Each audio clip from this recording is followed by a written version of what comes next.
할렐루야. 가끔 기사나 또는 주위 사람들을 통해서 그런 이야기를 듣곤 합니다. 부모님 중 한 분이 굉장히 몸이 편찮으셔서 임종할 위기의 상황까지 이렇게 놓여져 있습니다. 그런 상황에서 자식들이 마땅히 해야 될 일들이 무엇입니까? 어떻게 하면 이 부모님의 건강을 다시 되찾게 해드릴까? 그 방법을 찾기 위해서 백방으로 수소문해서 부모님의 건강을 되찾는 것이 우선일 것입니다.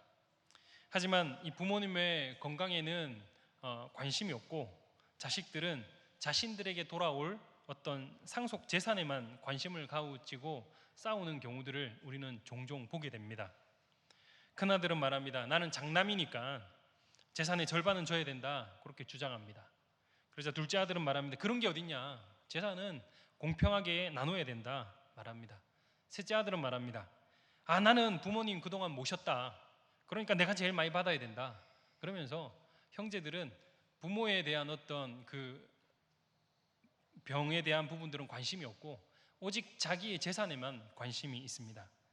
여러분, 이렇게 재산을 가지고 싸우는 그 상황을 보고 그 부모의 마음은 어떻겠습니까? 여러분, 그런데 오늘 본문에 나타난 이 제자들의 모습도 이와 비슷한 모습이었습니다. 이 본문의 시작은 그때에 라는 말로 시작을 합니다. 근데 여기서 그때라는 것은 앞선 내용들과 시기적으로 일치되는 시기를 말씀하고 있는 것입니다. 그렇다면 앞선 내용이 무엇입니까? 17장 24절 이하의 말씀인데 그것은 바로 성전세를 내는 그 내용입니다. 당시 성전세는 1년에 한 번 성인 남자가 이렇게 내는 것인데 그 내는 시기가 언제냐? 바로 아달월, 즉 태양력으로는 2월이나 3월의 15일경입니다. 그러니까 2월, 3월의 15일경. 그런데 예수님께서 여러분 십자가를 지시기 위해서 잡히신 때가 언제입니까? 바로 6월절 전날인데 그 시기는 니산월 14일, 즉 우리 태양력으로 말하면 3월, 4월의 14일입니다. 다시 말해서 예수님께서 잡히셔서 순환받으시고 십자가에 달리시기 한 달 전에 바로 오늘 본문의 사건이 있었던 것입니다. 그렇다면 이미 예수님께서는 제자들에게 나는 이 순환을 받고 십자가를 져야 돼, 이것을 누차 여러 번 말씀을 하셨습니다. 이럴 때 제자들은 예수님께서 고난 받으신다고 하시는데 어떻게 하면 이 고난을 좀 수월하게 받으실 수 있을까? 어떻게 하면 우리가 예수님을 좀 도울 수 있을까? 이런 것에 대해서 고민을 해야 되지 않겠습니까? 근데 제자들은 그런 것에는 전혀 관심이 없고 이제 곧 예루살렘으로 예수님이 입성하시는데 이제 정권을 잡으시려나 보다. 이제 이 정권을 잡으시면 우리 중에 누가 가장 높은 줄 알아? 나야 나. 이러면서 서로가 싸우는 그런 모습이 그들에게 있었던 것이죠. 여러분, 예수님을 이 제자들은 3년 동안 따라다녔고 예수님께서는 그들에게 3년 동안 말씀을 주셨음에도 불구하고 예수님의 그 의도를 제자들은 전혀 파악하지 못했던 것이고 그 예수님께서 이 제자들을 보시는 그 마음은 어떠했겠습니까? 여러분, 우리도 동일합니다. 우리도 하나님 말씀을 제대로 이해하지 못하고 하나님의 의도를 제대로 파악하지 못하면 우리 역시도 하나님의 마음을 계속해서 아프게 하는 그러한 모습이 될 것이라 생각이 되어집니다. 여러분, 그럼에도 불구하고 예수님께서는 천국에서 누가 큰 자입니까? 라는 이 질문에 답변을 주십니다. 예수님께서 주위에 앉으셨던 어린 아이를 하나를 불러서 그 가운데 세우십니다.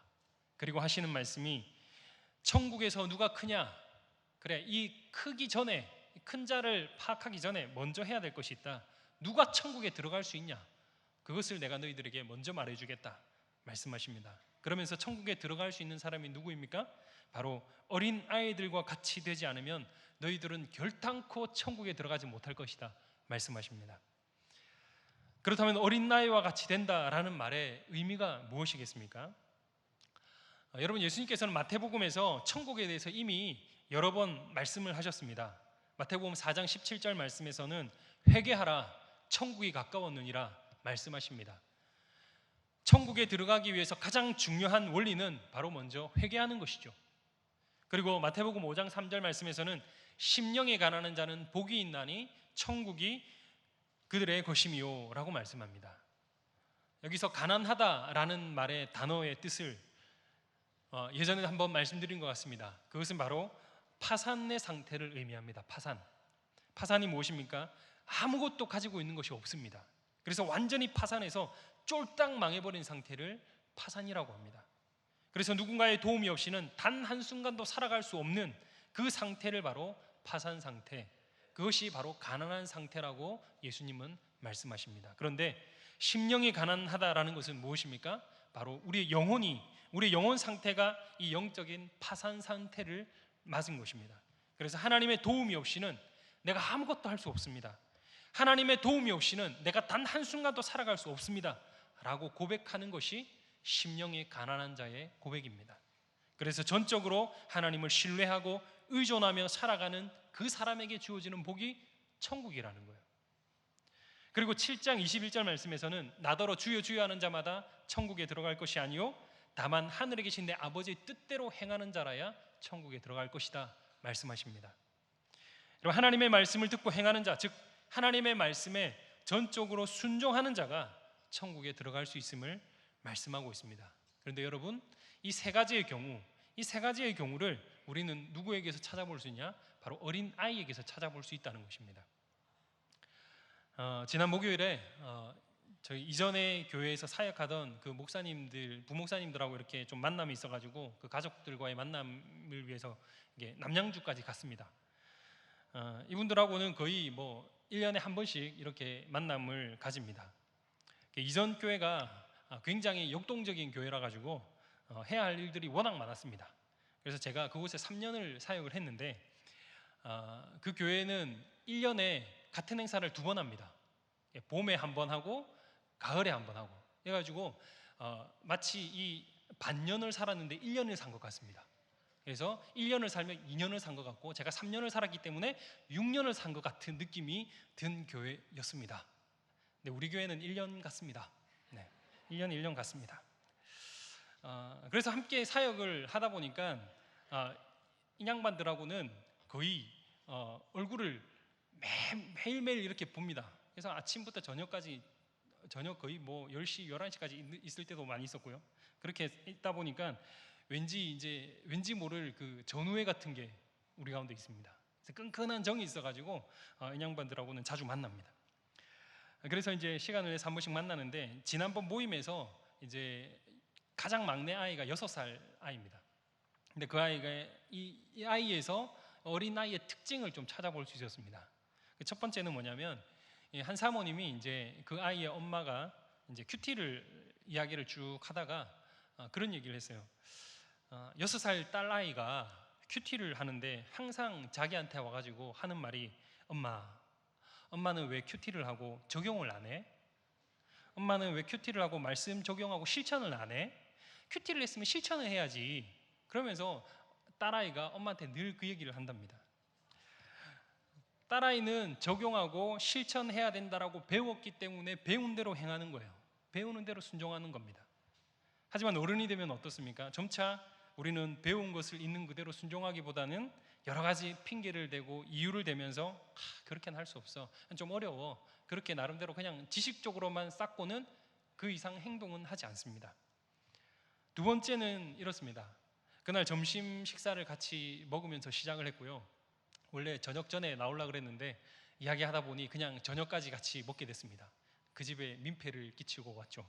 저녁 식사까지 다 모임을 끝내고 이제 돌아왔습니다. 그런데 집으로 돌아갈 그 상황에서 여러분, 아이들이 아무리 그 집이 마음에 들고 우리 집보다 평수가 더 넓었습니다.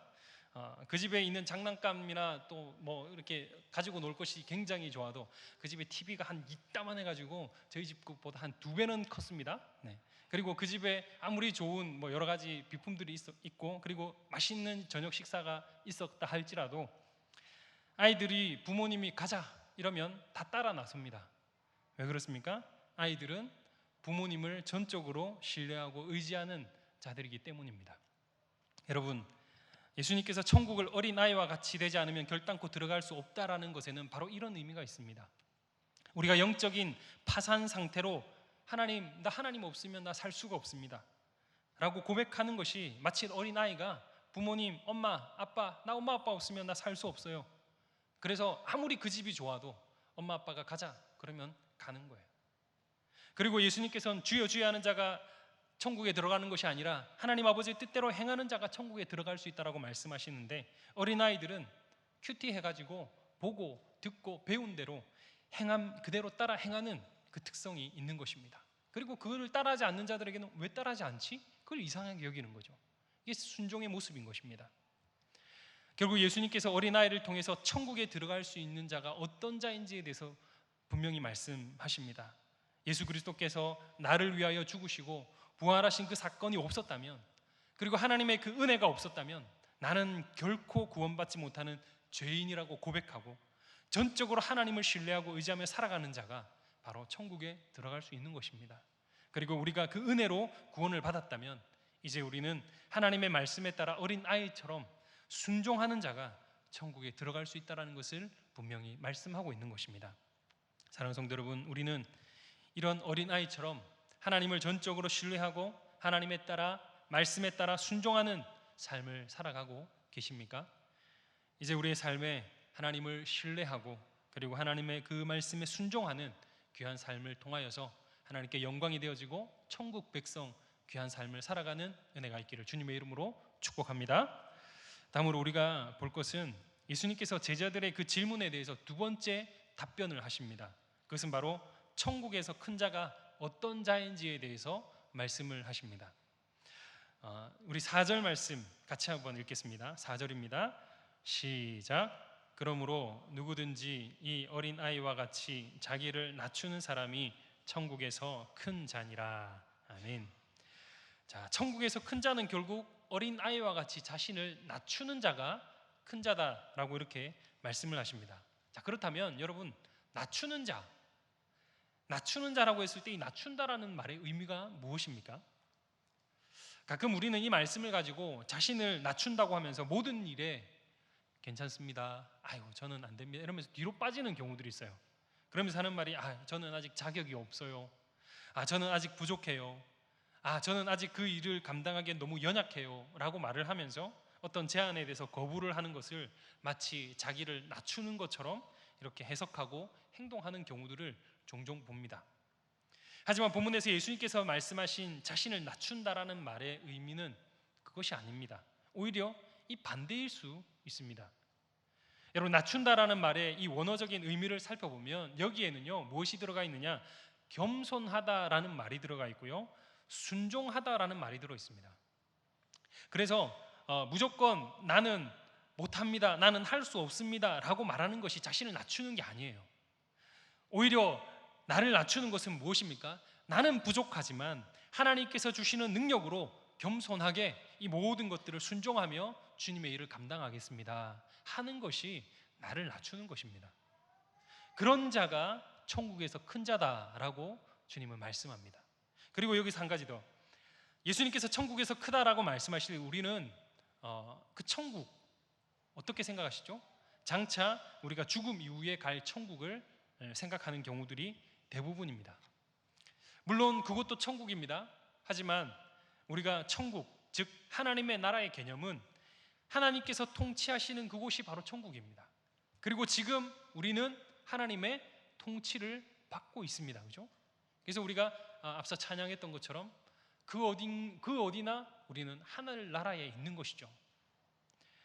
그렇다면 우리가 살아가고 있는 이 땅 역시, 우리의 삶 역시도 바로 천국의 삶이 되는 것입니다. 자, 예수님께서 오늘 본문에서 천국에서 크다, 천국에서 큰 자니라 라고 이렇게 말씀하실 때 미래형을 써서 앞으로 너희들이 장차 죽어서 갈 그 천국, 거기서 큰 자라고 말씀하시는 것이 아니에요.